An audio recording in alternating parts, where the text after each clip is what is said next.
नमस्कार. शासन 4 यूट्यूब चॅनलवर आपलं सर्वांचं खूप खूप स्वागत आहे. तर आताच्या घडीची सर्वात मोठी खुशखबर म्हणजे सरकारी कर्मचाऱ्यांना 60% महागाई भत्त्यासह थकबाकी मिळणार. त्या संदर्भात एपिसोडच्या माध्यमातून संपूर्ण अपडेट सविस्तरपणे पाहण्याला सुरू करूया. केंद्रीय कर्मचाऱ्यांना 60% तर राज्य कर्मचाऱ्यांना 58% दराने महागाई भत्ता वाढीचा लाभ मिळणार आहे. केंद्र सरकारी कर्मचारी आणि पेन्शनधारक. केंद्रीय कर्मचारी व पेन्शनधारकांना माहे जानेवारी 26 पासून आणखी 2% महागाई भत्ता वाढ होणार आहे. सदर महागाई भत्ता वाढीचा अधिकृत निर्णय होळीच्या आत घेतला जाणार आहे.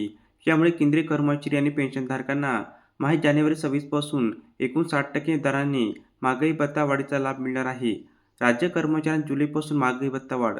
केंद्र सरकारच्या धर्तीवर राज्यातील राज्य सरकारी कर्मचारी तसेच पेन्शनधारकांना 3% महागाई भत्ता वाढ लागू करण्यात येणार आहे. यामुळे राज्य कर्मचाऱ्यांना एकूण महागाई भत्ता हा 55% वरून 58% इतका होणार आहे.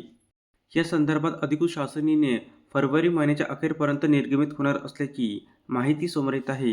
यामुळे माहे जुलै 25 ते जानेवारी 26 या 7 महिने कालावधीमधील महागाई भत्ता थकबाकीचा फरक अदा केला जाणार आहे.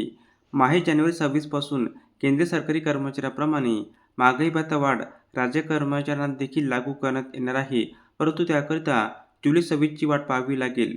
धन्यवाद.